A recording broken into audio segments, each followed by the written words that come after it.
Traders, Kozavini coming to you from theclosingprint.com on January 13th, 2019.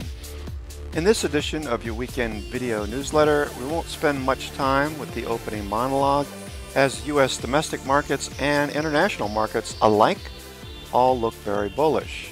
We did see Mexico, Brazil, Argentina outperforming, but Asia and the Eurozone also look pretty strong. With the exception of India, all of those indices appear to be moving higher. We did have Google a little bit lower last week as well.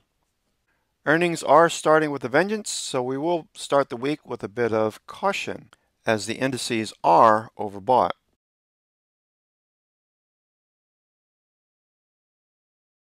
The recent 20% drawdown to a low of 233.76 that we saw on December the 26th.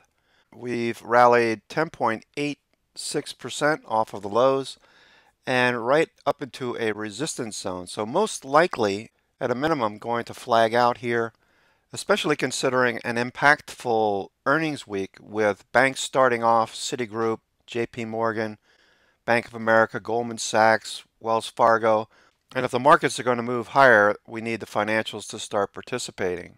We also have the caveat that volume usually tapers off during earnings season, so we'll take a wait and see attitude to start the week.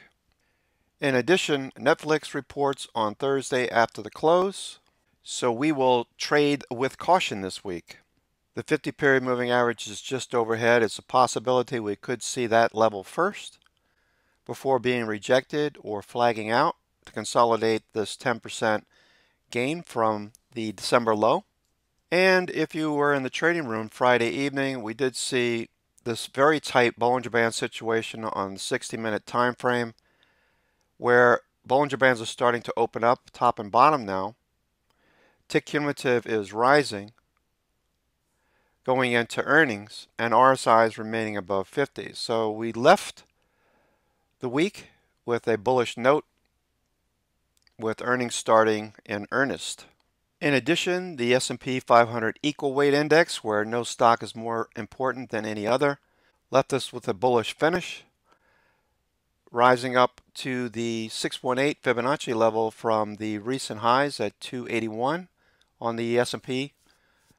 A50R moving higher with CCI now overbought. Most likely we'll flag out underneath this 618 Fibonacci level going into this first week of major earnings releases.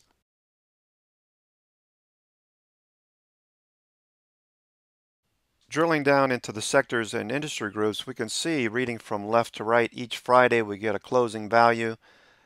The rotation from severe selling to moderate buying and then eventually heavy buying, as the sector heat map clearly shows institutions and portfolio managers were busy over the last couple of weeks. The same could be said for the international markets, which went from heavy selling the last couple of weeks of the year. Now we're starting to see more and more buying, with the South American markets looking pretty strong, with Europe and Asia also looking pretty strong to end the week.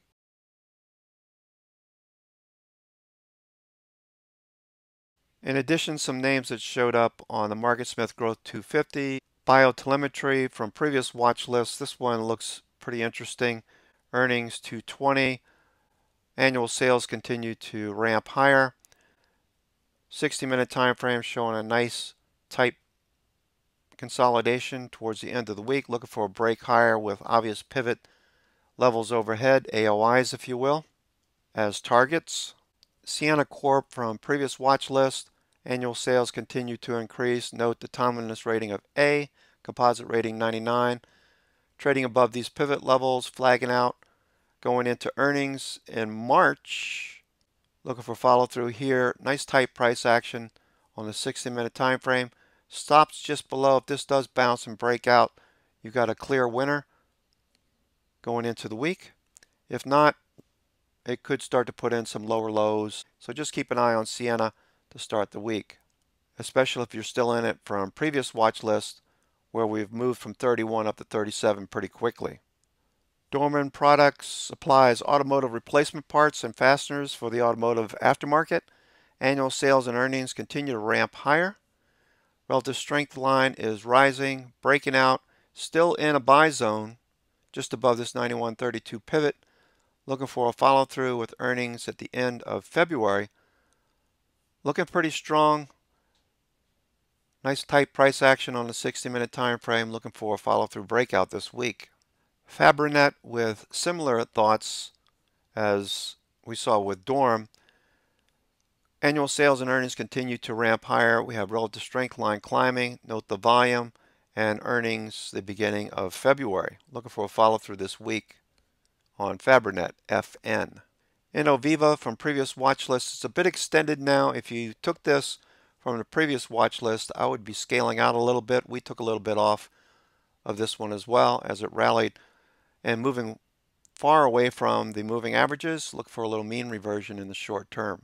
Neogenomics, this is an interesting one in that it's going to be added to the small cap S&P 600, and it looks like traders front running that add as institutions and portfolio managers will have to add this one to those ETFs that carry this particular group, the small cap 600.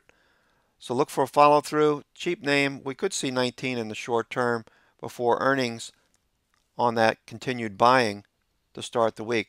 Usually starts on Monday. It was announced last week. And finally, Twitter. We'd like to see Twitter get above the 200 period moving average here. Additionally, on the 60 minutes in a tight range with 33.50, the breakout zone, a stop just below. I'm thinking that Twitter is going to continue to move higher. Nice trend of higher highs and higher lows. Moved sideways for 2 days, as did the S&P Spiders and S&P 500 and most of the other indices as well going into this week. Okay, traders, that's going to do it for me. This is Cousin Vinny coming to you from theclosingprint.com on January 13th, 2018 with your weekend video newsletter. Look for a watch list later tonight around 11:30 on the East Coast, 8:30 on the West Coast. I hope you have a great weekend. Go out and enjoy the day. Talk to you soon. Take care.